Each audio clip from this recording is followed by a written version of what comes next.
네, 수요일 아시아 증시 엇갈리는 모습입니다.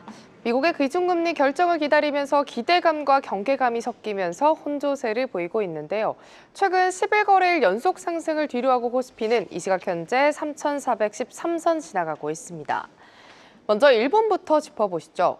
일본 증시를 대표하는 니케이 주가가 올해 들어서 7번째 신고가를 썼습니다. 그리고 또 이번 주 들어선 처음으로는 4만 5천 선을 넘어서면서 주목받고 있는데요. 지난 한 주에만 3차례 종가 기준 최고치를 기록했습니다. 이와 관련해 전문가들은 고점에 대한 부담보다는 추가 상승에 무게를 뒀습니다. 수출 의존도가 낮은 점, 물가가 완만하게 오르는 점, 그리고 기업 이익과 소비 심리가 동반하는 점을 봤을 때 상승룸이 열려 있다고 평가했습니다. 최근 일본 니케이 지수 같은 경우에는요, 5거래일 연속 상승세를 보이는 중이고요. 이 시각 현재는 상하락 혼조한 가운데 0.2%대 하락하고 있습니다. 그간 멈춰있던 인도의 관세 시계가 빠르게 흘러가고 있습니다. 미국과 인도 간 무역 협상을 재개하면서 정상 간의 통화가 이뤄지고 덕담이 오갔는데요. 두 정상 간의 통화는 다소 긴장 관계에 있던 양국 관계가 정상화되고 있음을 보여주는 신호입니다. 아직 구체적인 뉴스는 안 나온 만큼 후속 보도까지 체크해 보셔야겠습니다. 인도 거래소 2거래일째 상승하고 있고요. 장중 82,600선 수복에 성공했고 현재는 고점 부근에서 거래되는 모습 포착되고 있습니다. 오늘은 반도체주 강세가 돋보이는 상해 거래소부터 짚어보겠습니다. 2거래일 연속 상승하는 가운데 SMIC를 필두로 기술주가 강한 모습입니다. 중국판 나스닥이죠. 과창판 지수 역시도 계속 시세를 내주고 있는데요. 지수 자체는 잠잠하지만 개별주 장세가 돋보이는 중국 시장입니다. 오늘은 상해 지수가 3,880포인트를 뚫기도 했는데요. 이 시각 현재는 0.3%대 오름세 보여주고 있습니다.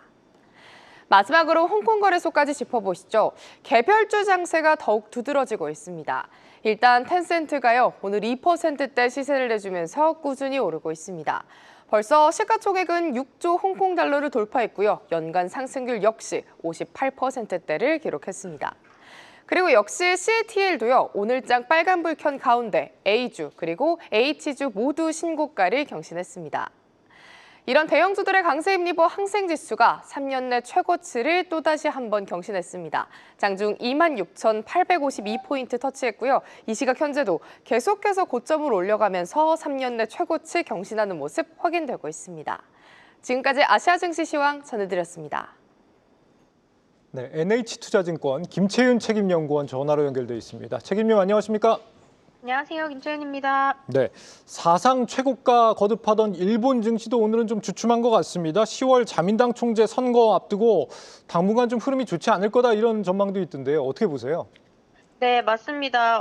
니케이 225 토픽스 역시 사상 최고가 경신을 했는데요. 이번 상승을 견인한 핵심 요인은 미국 브로드컴, 오라클 이런 실적에서 드러난 AI 수요 강세였습니다. 따라서 일본 시장을 사상 최고가 경신으로 이끈 거는 어드밴테스트, 이비덴, 디스코 같은 반도체 장비 소재주였는데요. 단기로 보자면 일단 속도 조절은 좀 불가피해 보입니다.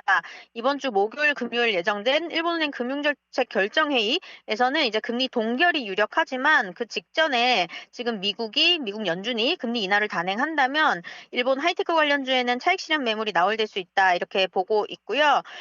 일단 여기에 10월 4일 자민당 대표 선거라는 정치 이벤트도 중요한 변수이기 때문에 선거 전까지 단기 국면으로만 보자면 일본 주식시장은 니케이 225 43,500엔에서 45,500엔, 토픽스는 3,100포인트에서 3,200포인트 범위의 박스권 장세를 전망하고 있고요. 총선 이후에는 정권 구도에 따라서 시장 프리미엄 방향성이 결정될 것 같다 이렇게 좀 보고 있습니다. 네, 이 고이즈미 농림수산상이 지금 자민당 총재 선거에 이 공식 출마 선언을 했습니다. 이분이 우리가 아는 그 고이즈미 총리의 둘째 아들이죠.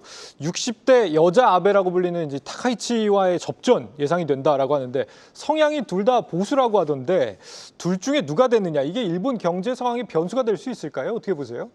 네, 맞습니다. 지금 말씀 주신 것처럼 이번에 접점이 나올 것 같은 거는 이제 고이즈미 주니치로 전 총리의 차남이자 좌파 리버럴 성향의 고이즈미 신지로, 그다음에 전통 보수 우파인 타카이치 의원, 이 주요 후보로 맞붙을 것 같은데요.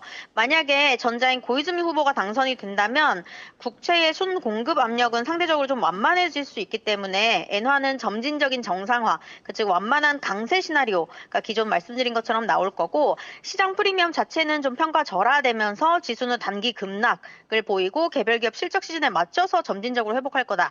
이렇게 좀 보고 있고요. 주식 시장의 수혜는 그린 에너지나 산업 디지털화 이쪽으로 전망을 하고 있습니다.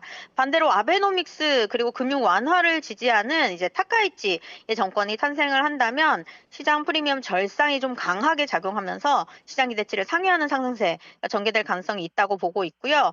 통화적인 측면에서는 과거 금리 인상을 좀 견제했던 발언들이 있기 때문에 정치 불확실성 해소와는 좀 별개로 BOJ의 인상 속도는 좀 느려질 수 있다. 이런 기대가 좀 생깁니다. 따라서 단기로는 엔화 약세 그리고 장기 금리의 변동성은 확대될 가능성이 높다. 그리고 주식시장의 수혜는 방위, 인프라, 원전 관련주가 상대적으로 높다. 이렇게 판단하고 있습니다. 네, 오늘도 명쾌한 분석 감사드립니다. 잘 들었습니다, 책임님.